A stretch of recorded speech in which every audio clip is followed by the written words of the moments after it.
Welcome. I'm going to be discussing today about digital access and talking about equity and multimedia devices.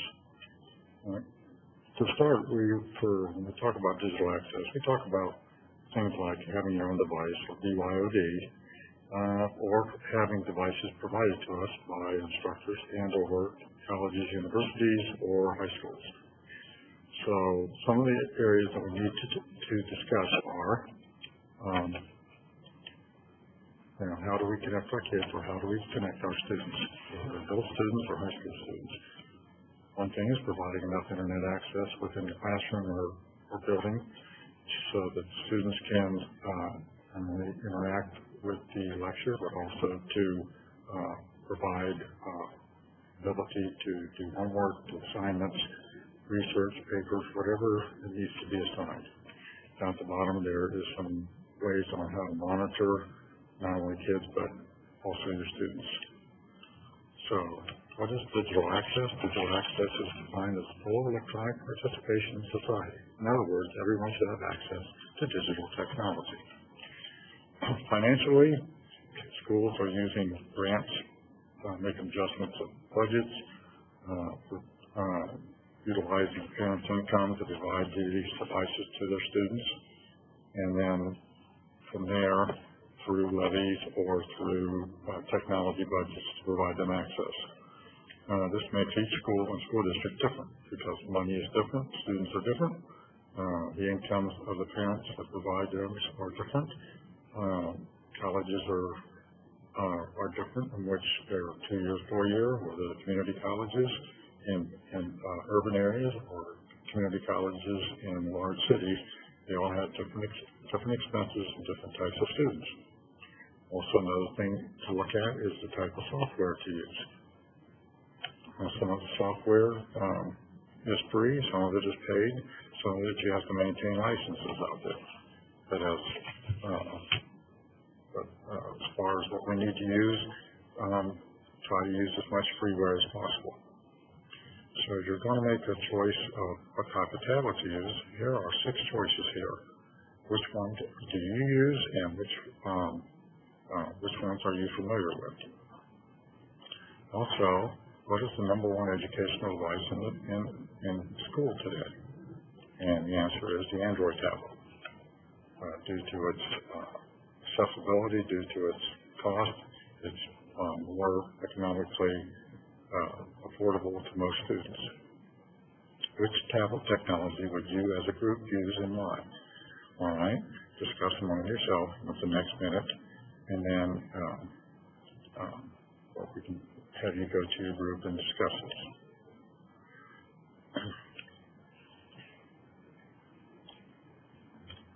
Well, hopefully you had your discussion and you've come up with some choices. The main thing you need to be is technology friendly. It's got to be easy enough to use and easy enough to provide others to use. Alrighty, well, we'll pause here while I open up the next PowerPoint.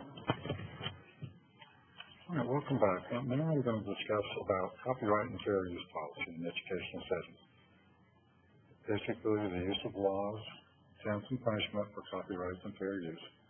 Explain a little bit about open source at the end and operating systems, applications, and so on. All right, and also to encourage students to see the freeware that is out there.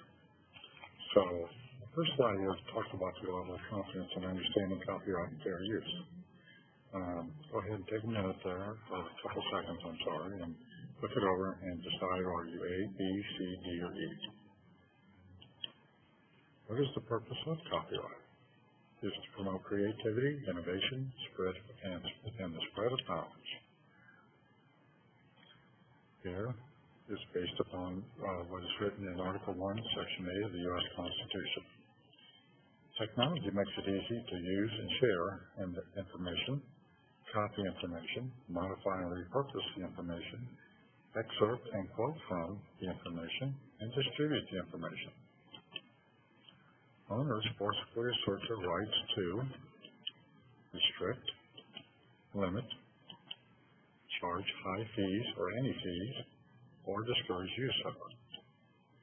And then some use their tactics to keep you from using any of their information. So, the copyright rules are pretty much set within the legal aspects of our court system. The doctrine of fair use gives us limitations on the exclusive rights, so it's fair use. All right, the fair use of copyrighted work, including such use by reproduction, copies, or photo records, or by any other means specified by this section. Okay, for purposes such as criticism, comment, reporting, teaching, including multiple copies for classroom use, scholarship or research, and is not infringement on the copyright in determining whether it's violation of copyright or violation or allowable for fair use. So the doctrine of fair use is not only allows us or encourages socially beneficial use of copyrighted works, such as teaching, learning, and scholarship.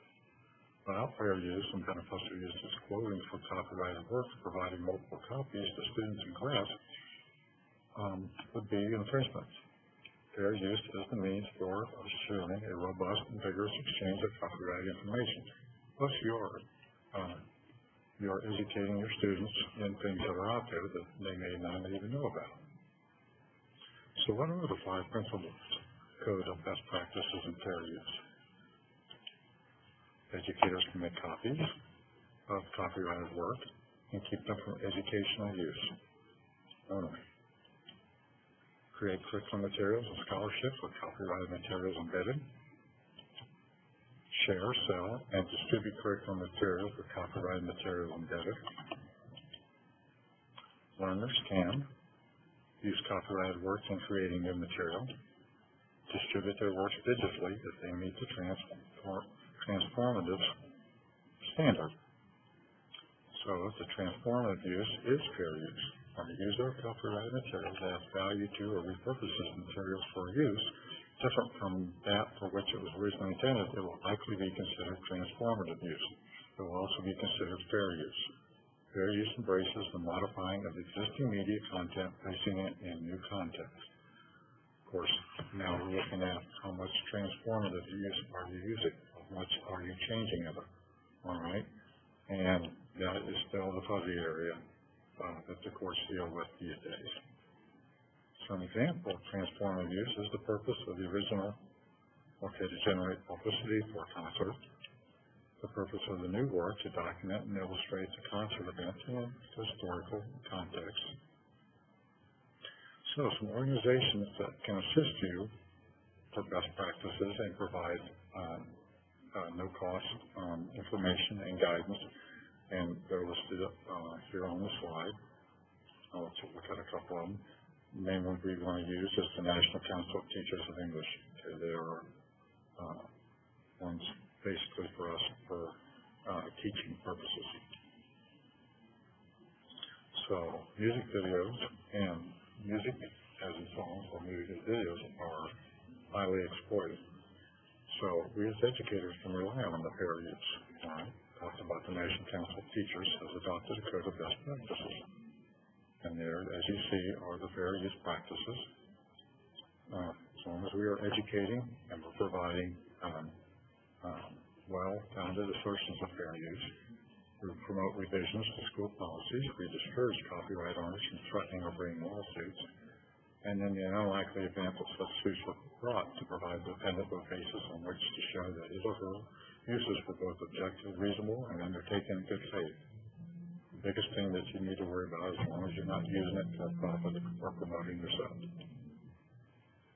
So in the use of your copyrighted materials and fair use, again, look at the effect that you're providing, what purpose that you're using, the nature, how are you using it, and the amount. Is it amount of pay or is it amount of people that you're trying to promote to?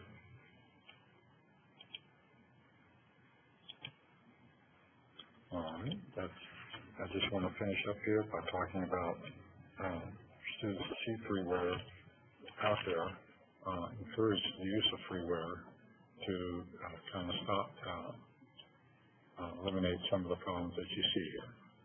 Okay, we'll pause while I pull up the last of the PowerPoints. All right, so the last of my presentation is dealing with an overview of equitable access to the media, best practices in developing, and to make sure that you cover everything. We're now part of the Internet of everything. The Internet gives us education, news, entertainment, life, and death. Schools are now opening up their wireless connections through cloud wireless connections and storage. Meraki is a key component for schools to have a large interconnected wireless network without IT staffing and lower costs for access and storage for schools to make it more affordable. Tablets and or laptops are being provided with accessibility for multiple interventions to include those physically and mentally challenged, those with dyslexia, for example. Dyslexia for learners, and of course the physically and mentally challenged to get access to the internet intervention.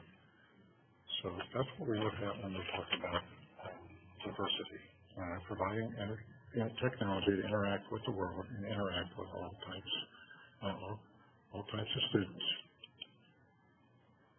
Okay, as you can see here, as we're launching we have what they call a global classroom, where we're providing information to all kinds of students, millions worldwide. Okay, showing all the different students, whether they're in a class, in a room, or at home. We're providing them access throughout the world. Okay, and here I'm just going to show you some different types of schools.